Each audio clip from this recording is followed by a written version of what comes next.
Halo guys, ketemu lagi dengan saya. Dan anyway guys ya, di video kali ini saya bakal nge-review buku ya. Nge-review buku yang berjudul The Rich Man in Babylon ya. Jadi buku ini kalau diartikan ke dalam bahasa Indonesia adalah orang kaya di Babilonia.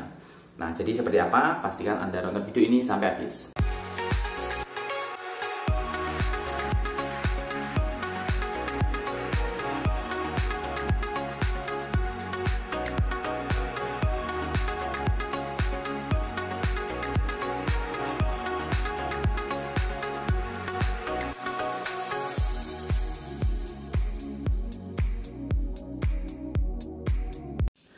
Nah, oke guys, jadi di dalam buku ini ya, beliau mengajarkan tentang konsep-konsep dasar keuangan ya, setidaknya ada 7 hal ya, 7 tips yang bisa kita aplikasikan ya, sehingga bisa memperbaiki kondisi keuangan kita ya.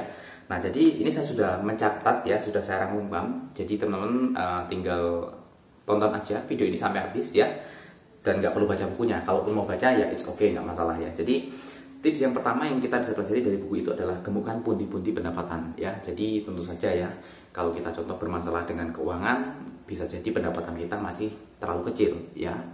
Jadi di dalam buku tersebut mengajarkan adalah gemukkan ya, besarkan pundi-pundi pendapatan kita. Dengan cara seperti apa ya? Kalau sekarang ini mungkin yang lebih relevannya adalah upgrade skill ya. Contoh sebelumnya mungkin kita skillnya cuma bekerja, dapat penghasilan let's say 4-5 juta per bulan ya, tambah ya upgrade skill, contoh kita bisa jualan ya, upgrade skill lagi contoh kita bisa online ya, kita bisa contoh apa lagi ya, jualan di online ya, advertising ya, ataupun apapun itu, intinya adalah upgrade skillnya supaya pundi-pundi pendapatannya bisa meningkat. Nah, untuk yang kedua adalah kendalikan pengeluaran ya. Jadi memang nggak bisa dipungkiri guys ya, karena begitu pendapatan kita naik, kalau kita nggak bisa mengendalikan pengeluaran kita, bisa jadi ya pendapatannya naik itu malah justru habis gitu ya. Makanya ada istilah itu, bukan seberapa banyak yang kita dapatkan bisa membuat kita kaya, tapi lebih kepada berapa banyak yang kita sisihkan, kita simpan. Nah, makanya pengeluaran ini harus dijaga dan harus bisa membedakan antara keinginan dengan kebutuhan ya. Mungkin kalau kebutuhan ya udah kita makan cukup gitu ya, tapi kalau keinginan mungkin kita harus makan di hotel bintang 5, restoran bintang 5. Nah, ini jadi harus bisa membedakan antara keinginan dan kebutuhan.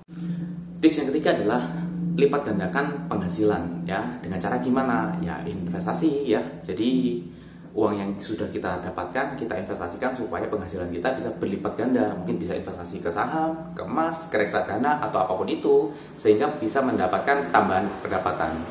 Tips yang keempat adalah jaga harta kita ya. Ini dari buku itu ya. Jadi memang tidak bisa dipungkiri guys ya, ketika kita sudah punya cukup uang, akan banyak sekali peluang-peluang yang terkadang nggak masuk akal ya, menjanjikan return investasi yang luar biasa besar.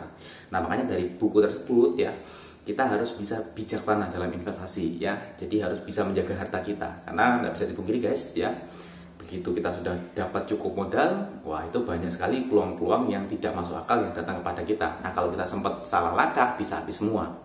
Yang kelima adalah jadikan tempat tinggal kita sebagai investasi yang menguntungkan. Nah, investasi yang menguntungkan itu dalam arti gimana ya? Sebagai contoh adalah mungkin bisa jadi tempat tinggal kita itu harus yang lebih layak ya, nggak harus mewah, yang lebih layak, ibaratnya nyaman dihuni ya, sehingga memberikan ketenangan, amanan buat kita ya, sehingga kita tenang, kita aman, kita bisa berpikir lebih panjang ya, dan dengan begitu kita bisa dapat ide-ide baru ya, wawasan baru, skill-skill baru yang bisa kita aplikasikan sehingga mendapatkan tambahan income seperti itu. Yang keenam adalah buatlah pendapatan masa depan dengan terjamin.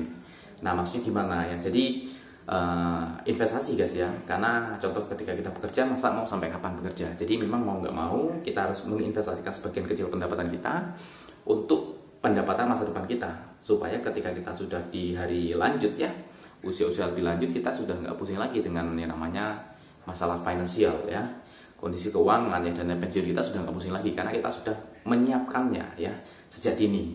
Dan yang ketujuh, yang terakhir adalah tingkatkan kemampuan untuk memperoleh pendapatan. Nah, ini sama seperti poin yang pertama tadi, yaitu adalah naikkan skill guys ya. Jadi ketika skill kita meningkat ya, kemampuan kita meningkat, otomatis juga pendapatan kita meningkat seperti itu ya. Jadi contoh let's say seperti yang poin pertama tadi, kita bekerja dapat income sekian ya, ya tambahlah kita skill jualan ya, bisa jualan, tambahlah skill contoh leadership ya, atau skill digital marketing, apapun itu. Ketika skill kita nambah, otomatis pemasukan kita juga nambah. Semoga bermanfaat.